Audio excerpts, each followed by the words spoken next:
안녕하세요. 9월 22일 월요일 아침입니다. 데일리 라이브 2부 계속해서 이어갑니다. 김지현입니다. 지난 금요일장, 그러니까 지난주 마지막 거래일에도 뉴욕 증시 3대 지수는 모두 다 사상 최고가를 경신하는 기염을 토했습니다. FOMC에서 다소 매파적인 금리 인하였다라는 평가가 있었음에도 불구하고 시장은 여전히 윗방향을 향하고 있죠.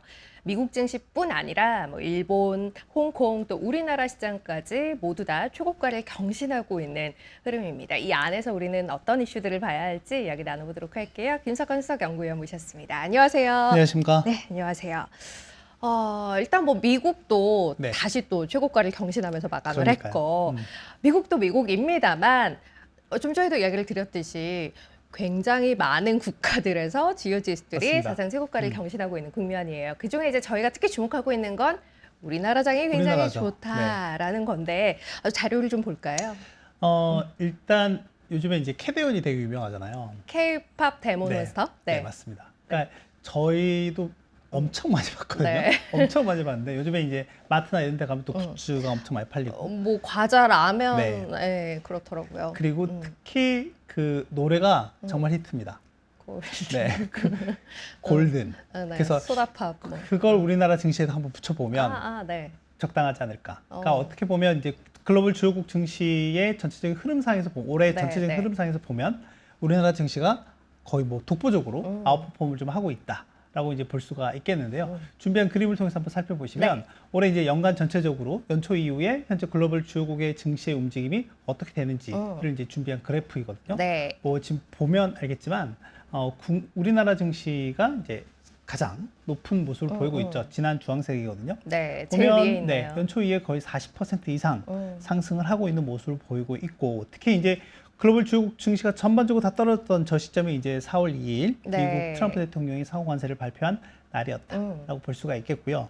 그리고 이제 중국 그 밑에 있는 게 홍콩 항생 지수입니다. 네. 홍콩 항생 지수인데 지금 중국 증시 같은 경우에도 특히 기술주를 중심으로 해서 상당히 강한 모습을 좀 보이고 있고, 특히 심천 성분 지수라든지 특히 그 안에 또 과창판이라고 네. 하는 지수가 있는데 상당히 강한 모습들을 이쪽 섹터 또는 지수 내에서 흐름을 보이고 있다라고 하는 거고, 그리고 이제 그 밑에 약간 플랫하게 가고 있는 증시가 네. 유럽 증시 내에서 독일 증시입니다. 그러니까 유럽 증시 같은 경우에는 약간 좀 온도차가 좀 있어요. 네. 여러 이슈들이 좀 있긴 하겠지만 여러분들이 최근에 잘 들어보셨던 거는 이제 프랑스 같은 경우가 현재 결론적으로는 재정 이슈가 좀 이제 불거지면서 네. 사회 내부에 약간 목소리가 좀 여러 목소리가 좀 나오고 있는 상황들이 있죠. 그리고 저희가 월스파를 통해서도 이전에도 한번 언급을 해드렸던 적이 있기도 했었고요. 네. 지금은 약간 이제 수면 아래 좀 내려가 있는 상태인 것처럼 보이지만 상당히 좀 들끓고 있는 네. 상황이다라고 하는 거고, 지난주에 18일 날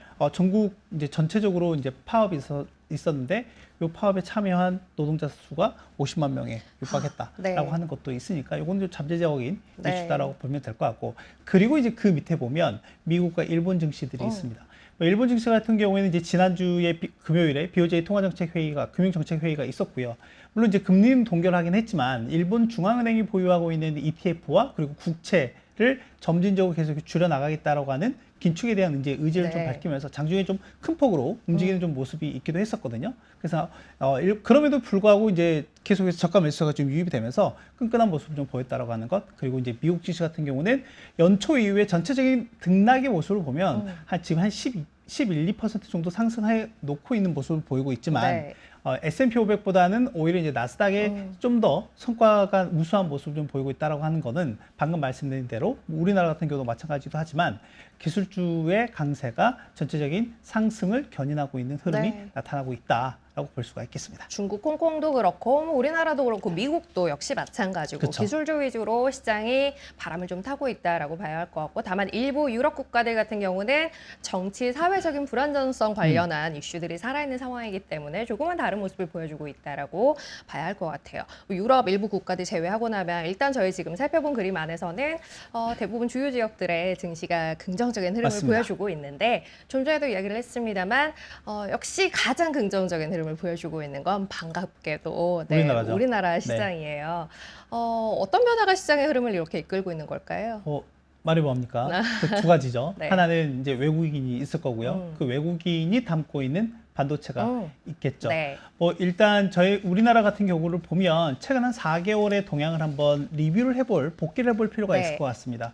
그러니까 이제 4개월이면 6월부터 9월 현재까지인데 6월, 7월 같은 경우에는 아시겠지만 뭐 새 정부가 이제 들어서면서 정치적인 불확실성이 해소가 되면서 어떻게 보면 모멘텀이 훨씬 더 살아나는 모습들이었고 특히 새 정부의 기조가 부동산보다는 주식이다라고 하는 것 계속해서 이제 강조하고 있는 상황인 거잖아요. 네. 그러면서 증시에 대한 온기 또는 투자 심리가 전반적으로 개선이 되는 모습들이 나타났었다라고 볼 수가 있겠죠. 다만 7월 말에 세제 개편안과 관련한 내용이 좀 공개가 되면서 다소 투자자들의 투자 심리에 그러니까 기대치에 못 미치는 내용이 좀 나오기도 네. 했었고요. 오히려 기존보다 좀 더 강화되는 내용들이 좀 나오다 보니까 그 영향을 받아서 이제 8월 첫 거래일 날 저희가 코스피나 코스닥 지수가 3, 4%대 하락하는 네. 이제 모습을 보이기도 했었잖아요. 다만 이제 8월 내에 보면 이제 정치권에서 이것과 관련한 내용들이 좀 내용이 계속 이제 오가면서 약간 시장 스탠스에 부합되는 정도로 좀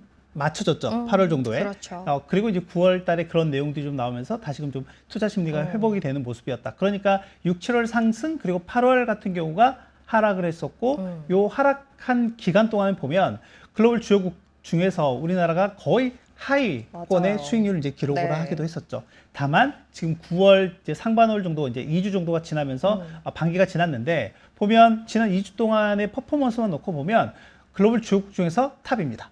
네. 네. 상승률로만 놓고 보면 이제 탑이다라고 볼 수가 있을 것 같고 방금 말씀드린 대로 외국인과 반도체의 반도체. 교집합이 있었다라고 네. 하는 거죠. 그래서 준비한 표를 한번 살펴보시면 외국인들이 국내 증시에 특히 이제 반도체의 순매수를 얼마만큼 했었느냐 과거 이제 흐름상에서 보면 2020년 이후에 외국인이 9거래일 연속 반도체 업종에 순매수한 기간과 그리고 규모를 네. 작성해 놓은 거거든요. 근데 지금 맨 위에 올라와 있는 게 이번 달입니다. 이게 최근인 거죠. 네, 최근이죠. 네. 그러니까 제가 이제 지난 금요일에 자료를 발간했기 때문에 18일까지. 직전인 18일까지 목요일까지 보면 그러니까 이번 9월 들어서 첫 거래일 1일만 빼고 2일부터 18일까지 무려 13거래일 연속 순매수를 했었다. 네. 그리고 실제 이제 FOMC 회의로 인해서 FOMC 회의에 대한 관망 심리가 있었던 지난 수요일 같은 경우에도 저도 이제 우리나라 증시도 약간 이제 하락하는 폭이 컸었잖아요. 네. 그런데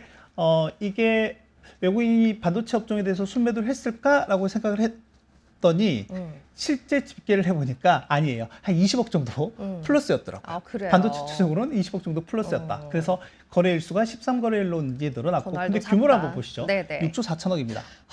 네, 6조 4천억이 이게 이전과는 비교가 안 어마어마한 돼요. 규모로 네. 이제 들어왔다라고 이제 볼 수가 있을 것 같고 그러면 지금 외국인들이 이번 달 들어서 국내 증시 얼마만큼 샀느냐 거의 한 7조 정도 샀거든요. 네. 7조 원 정도 샀는데 그중에 6조 4천이 반도체예요. 거의 다 반도체네요. 그러니까 대부분 다 네. 반도체를 가지고 샀다라고 하는 거고 그러면 그 사이에 또 긍정적인 뉴스들이 들려왔었죠. 뭐 일단 SK하이닉스 같은 경우는 뭐 HBM4를 네. 이제 개발했고 또 양산 체제를 구축했다라고 하는 거고 물론 금요일 장 마감 이후에 나온 내용이긴 하지만 삼성전자가 드디어 HBM3 네. 퀄 테스트를 통과했다라고 그러니까 엔비디아의 퀄 테스트를 품질 테스트입니다. 통과했다라는 내용이 들렸습니다. 네. 이게 지난해 4월에 있었던 3월인가 4월에 있었던 엔비디아의 GTC 2024에서 네. 젠스당 CEO가 삼성전자의 HBM3에 직접 사인을 하면서 그렇죠. 네, 조만간 납품이 될 것 같다라는 이런 기대감들이 맞아요. 상당히 있었잖아요. 근데 그게 상당히 좀 딜레이 되다가 이제서야 통과가 됐다라는 내용이 이번에 들려왔다라고 이제 보시면 될 것 같고 그러다 보니까 이 6조 4천억에 대한 외국인의 순매수는 삼성전자와 SK하이닉스에 대부분 이제 집중되는 네네. 이런 모습을 좀 보이기도 했었다라고 보면 되겠습니다.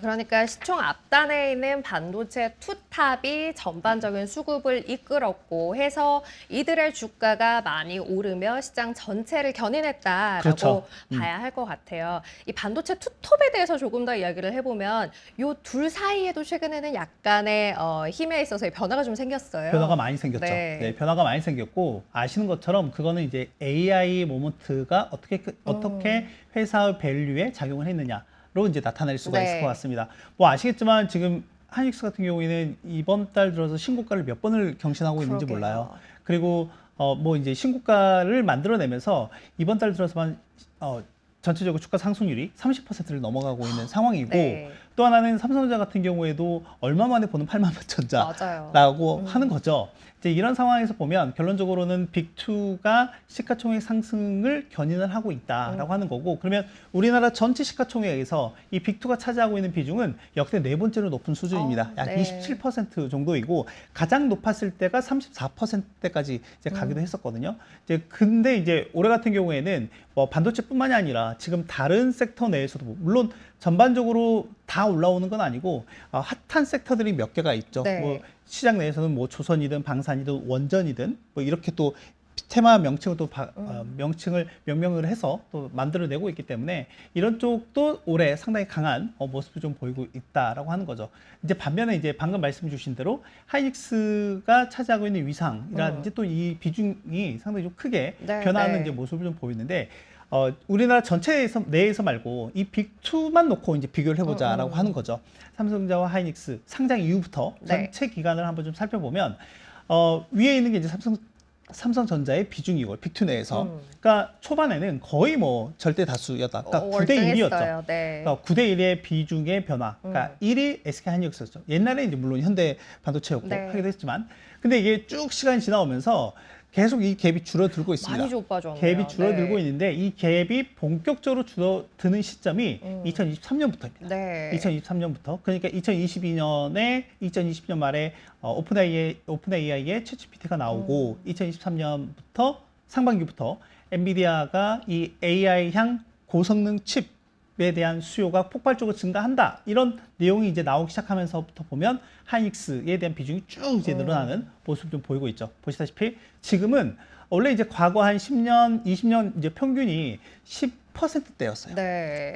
빅2 내에서 차지하고 있는 시총의 비중이. 근데 지금 보면 35% 수준까지 올라왔다. 3배가 넘었네요. 그 네. 사이에 삼성전자의 비중은 65% 네. 수준으로 내려왔다라고 보면 될 것 같고, 그러니까 지금 하이닉스의 시가총액의 변화는 AI의 변화와 같이 하고 있다라고 그러게요. 볼 수 있겠습니다. 현재 시장이 어떤 것을 보고 있는지를 확연하게 보여주는 결과가 그쵸. 아닌가라는 네. 생각이 듭니다. 자, 이번에는 이번 주 일정 보면서 미국 얘기를 좀 해볼까 하는데 이번 주 미국에 예정되는 경제 일정들을 쭉 보면 단기물부터 중기물까지 국채 입찰이 쭉 예정이 네.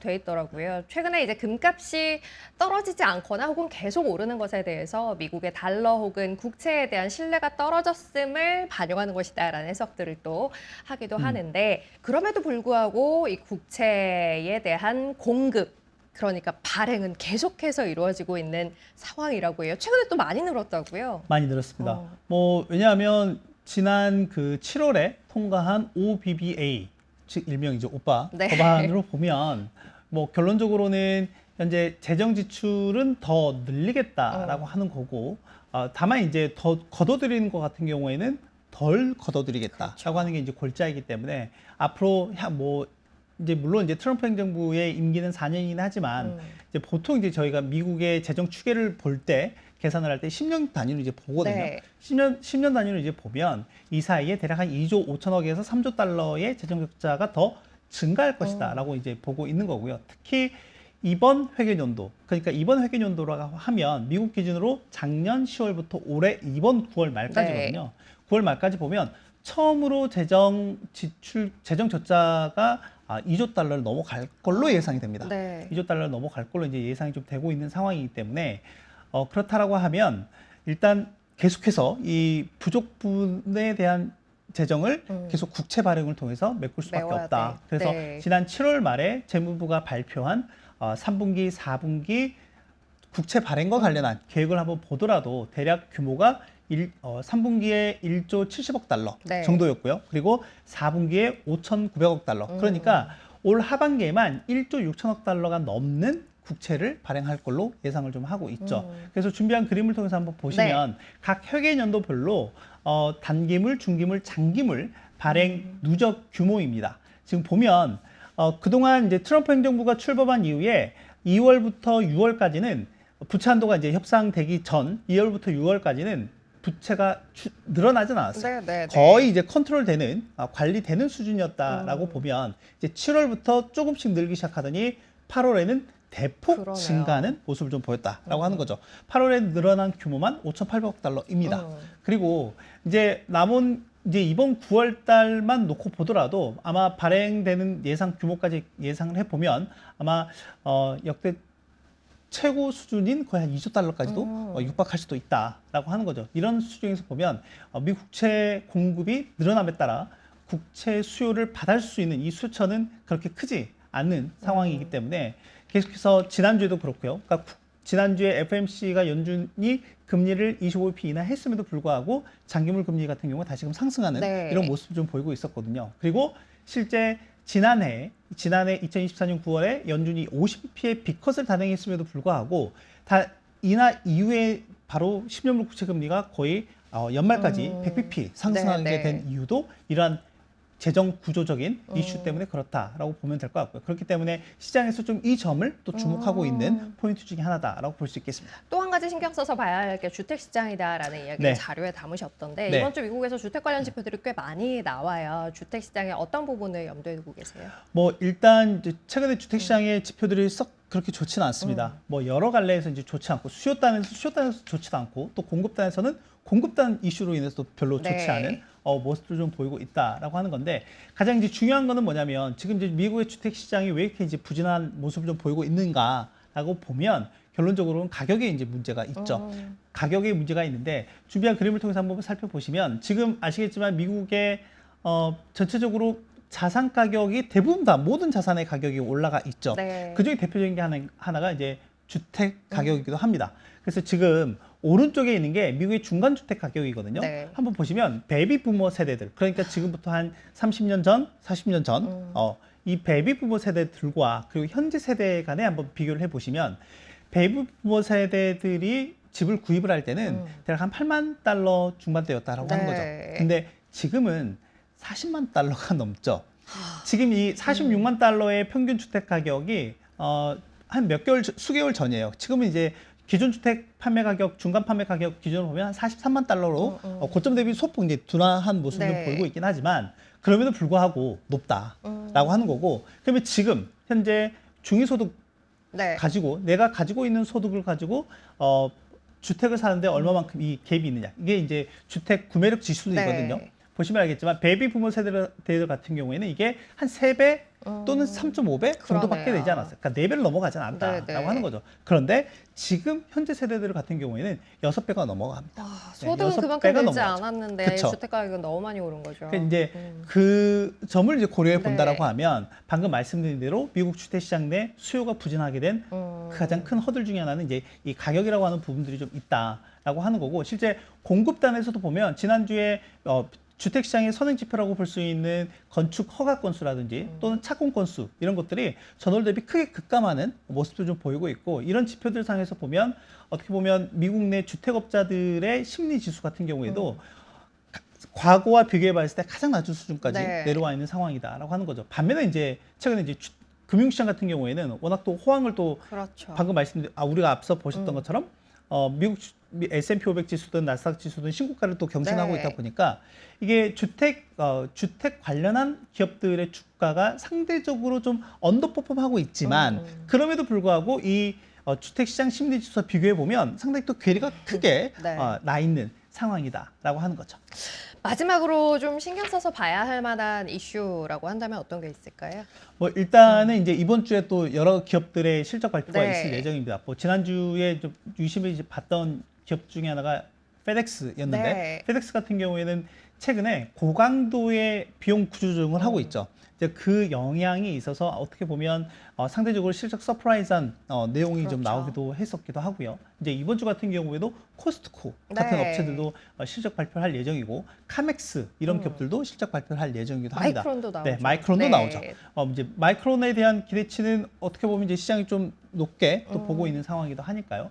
다만 이제 저희가 이제 봐야 될 거는 이 중에서 하나가 뭐냐면 특히 이제 일본의 이제 수출 동향도 이제 제가 여기서 언급을 하는 이유 중에 하나가 네네. 뭐냐면 기업들은 이제 실적과 또 맞닿아 있는 부분들이 좀 있기 때문에 그렇다라고 이제 볼 수가 있겠는데 지금 이제 일본의 전체적인 수출 뭐 일본도 우리나라 어떻게 보면 이제 수출 의존도가 좀 높은 네. 국가이기도 하니까요.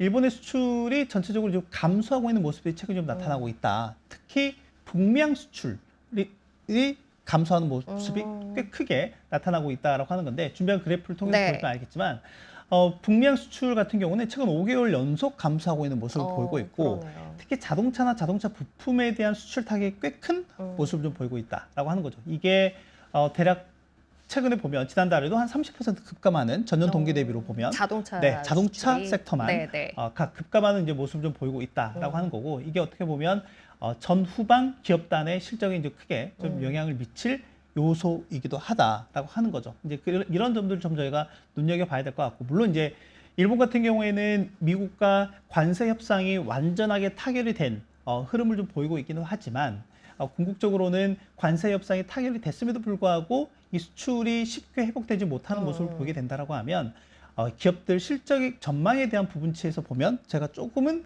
낙관적이보다는 네. 조금은 비관적일 수 있지 않을까라는 이런 우려가 커질 수도 있다라는 점을 눈여겨 볼 필요가 있겠습니다. 일단 금융시장의 분위기는 여전히 굉장히 좋은 상황이기는 합니다. 다만 이제 기저에는 저희가 좀 신경 써서 봐야 할 이슈들이 이렇게 있다라는 것도 함께 챙겨가셨으면 좋겠고요. 앞서 이제 뭐 이번 주 국채 발행 일정 또 기업 실적 발표 일정 이야기 쭉 드렸습니다만 이번 주 예정되어 있는 경제 일정도 좀 챙겨보도록 하죠. 일단 미국에서는 말씀드렸듯이 주택 관련 지표들이 이어서 발표될 예정이고요. 2분기 GDP 확정치와 8월 내구재 주문 그리고 8월 PC 물가지수도 주 후반에 공개됩니다. 우리나라에선 생산자 소비자 물가지수 공개되고요. 지표 발표 이외 일정으로는 말씀드렸듯이 2년물, 5년물, 7년물, 미국에서의 국채 입찰과 마이크론 등의 실적 발표가 예정돼 있습니다. 자, 이렇게 오늘 아침 준비한 소식은 모두 다 전해드렸어요. 오늘은 여기서 인사드리도록 하죠. 김석환 수석연구위원 함께했습니다. 고맙습니다. 감사합니다. 네. 자, 오늘은 저도 여기서 인사드리겠습니다. 다음 시간 다시 뵙겠습니다. 고맙습니다.